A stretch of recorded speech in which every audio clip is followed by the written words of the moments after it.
I'm Jeff Koinange, and this is Jeff Koinange Live. Tonight, we're continuing our conversation of the week because the politics around here is heavy, coming in thick and fast.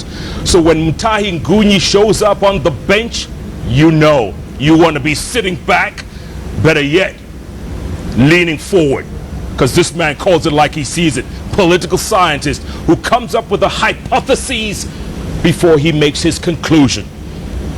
A few years ago, he told us about a phrase which came to be part of the regular parlance, if you will, the tyranny of numbers. He predicted that Jubilee would win the last election. We laughed. It came to pass. He's made a lot of other predictions since then. We're going to talk about those and the way forward. A few months ago, he was implicated in the NYS scam. In what way? We want to know. Did he receive money? Yes, for consultation. 38 million, he laughed it off. He says he's worth a lot more. How about the 192 million that Josephine Kabura claims that he got in that affidavit? Let's talk about this and many other issues plaguing our nation. Because as I always keep saying, the minute we stop talking is the minute we start fighting. And you know we don't want to go down that slippery slope. Plenty to talk about. Twitter handles are at Mutahi Ngunyi. Mine is at Koinange Jeff. The hashtag, you know it, tyranny of numbers. Sit back. Doctor. Professor. Professor. Don't belittle my... So in the 5 years that we have not met, you have gotten a professorhood. Mimi's in college. Yes. You got, hundreds of millions of shillings from NYS, but that's another story. Yeah. We're going to get to NYS in a moment, Mutahi. But first, Ruto and Sang off the hook. Yep. Case terminated. Yep. Not acquittal. Yep. Case terminated. Yes. What does that mean? I think the termination of a case basically means that all along this was a politically engineered situation. And the engineers are not in Europe. They are not at The Hague. The political engineers of our case are here. And they expected to also be beneficiaries of the troubles and the turmoil that the two people were supposed to go through. And I think that we should use this particular moment not to even pontificate around whether or not a wrong was done to them or to the nation, but use it to begin to have conversations around why we must never go back to that place again. Yeah. Those people who you claim were behind it all. Yeah. Did they lose hope? Did they lose momentum? What happened? Because they were determined that someone should go down. They were determined one of the six or two of the six, or Campo 6 original, should go down. The scheme had nothing to do with the six. The six, the four of the six were only but decorations around these two guys. They were meant to target Ruto and Uhuru Kenyatta. Everybody else around them was merely a detail. But now that scheme has collapsed. Yeah. And I think the point is, if we focus more on the collapse of a scheme and fail to see the bigger picture regarding how this particular failure can lead us to a situation of reconciliation, then we'll end up missing the point, my thinking. Yeah. 5 years ago when you and I last spoke, you had said the two people who deserve to be in The Hague were the two core principles of the last administration. You still stick to that? I just was charged a goat the other day, so I'm very careful to go there. But in my thinking, Ruto and Uhuru never ran for presidency. And as a result, I do not even know why they were put there. The people who were behind the groups that fought were Mwai Kibaki, your uncle, and Raila Odinga. In my view, they are the ones who should have been on that particular list. And you also do recall that Raila's name was on the original human rights document. As we are told, we cannot confirm or disconfirm it, but it's been claimed in the media. And I think that the people who should have been on the Ocampo list, in my view. Yeah. What happens now, Mutahi? We move on? Is it time to move on? Because a lot of people who are saying, okay, so Justice Delo is justice denied according to the victims? I think that the victory of Ruto in this particular case it marks the last part, the last component of generational succession. Because you see, Uhuru and Ruto have led generational succession that has lasted for 3 years. Do recall, they were sworn in April, pretty much around this time. They have lost a whole 3 years.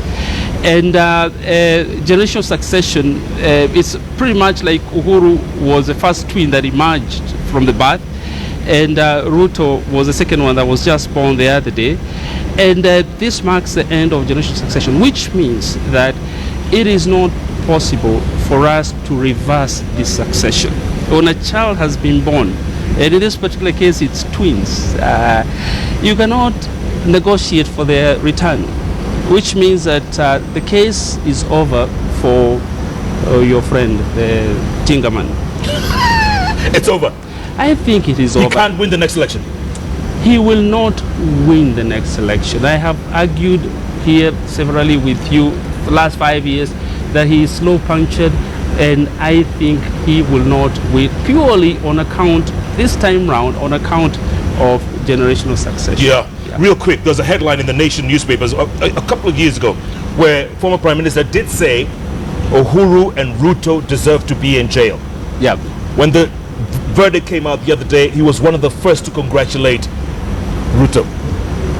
Did you read in between those lines? Well, of course, one of the schemers, hypothetically, we can say, and if I was him, I would be a schemer in this particular situation, could have been Raila Odinga. I mean, if I were him, I would have organized for these two guys to be locked up, to deserve to be in jail, so that then I have a field day. Yeah. And I think for him to contradict himself is nothing unusual, because politicians are known to exist exactly like so. They think with their mouths open, and a lot of the time they will lie when they have to, even deal with the devil directly. Speaking of these two, are they now joined at the hip? The president and his deputy, are they joined at the hip all the way to 17 and beyond? Yes, these two are joined at the hip, and they always were. We hypothesized on this 5 years ago and actually said that they have to hang together or they'll be hung separately. This time round they have no choice but to stay together, and more so because, and I have argued this also, Ruto has the responsibility of liberating the Gema nation. Liberating them from the history, conjuncture history that has been weaved around them. It has been argued in the past that the Kikuyus cannot vote for anybody else. And I think that if he sticks with Uhuru, then the Gema nation will have no choice but to vote for him. And I have also argued in the past that if Raila had stuck with Kibaki, today he would be president, but he became too impatient. He wanted to become president much faster, and now he's in the political cold. So if Ruto can stick with Uhuru, then the Gema nation has no choice but to go with him in 2022. Yeah. Do they still have the tyranny of numbers? Tyranny of numbers hasn't changed at all. It has not changed at all. I was hoping actually that Raila would register voters massively, and as a result he would increase the numbers, but it hasn't changed at all. Instead, what Raila has registered is about 500,000 people. Yeah. And the difference between them was phenomenal when I crunched the numbers. Yeah. Let's switch gears, Mutahi. We'll come back to 2017 outlook, and I'll be asking you who's going to be matched with whom, and of course the snubbing of Wetangula's date the other day with Destiny. That was pretty cold, but we'll get back to that in a moment. Let's come back to the National Youth Service. Yes. You were a consultant for the Devolution Ministry. Yes. You got money for consulting for them. Yes. The Star claimed it was 38 million. You laughed it off. You threatened to take them to court. I actually threatened, the reason being that actually that was undervaluing my company, and I argue that we work in 18 countries. We were contracted for a period of about 2 years in total. That's 24 months. We were paid 40 million as the first contract. Second contract we were paid 50 million. In total we were how many? We were about 15 consultants, And it calculates, or it comes down to about $116 per day per consultant, which is much lesser than what the UN pays African consultants. So basically, we did a lot of pro bono work for government. In fact, they owe me some money. I need to go and look for. And the 192 million that Josephine Kabura claimed in affidavit? Josephine Kabura did not claim in her affidavit, if you read it, that I was paid 192 million. No. What she said was that we were a cabal of 5 guys who conspired to do this particular crime, and that the theft was 791, but what was paid to me was 1.5 million. That's what her affidavit says, 1.5 million. Then I asked a question, Jeff. I am a good Kikuyu, trained by my mother to respect money and to respect my worth. If we have done a situation like this and we make 791 million, then you give me 1 million and you keep 790 million, you are insulting my Kikuyuness. If I can sue her for insulting my Kikuyuness, I would love to do that. Do you know her?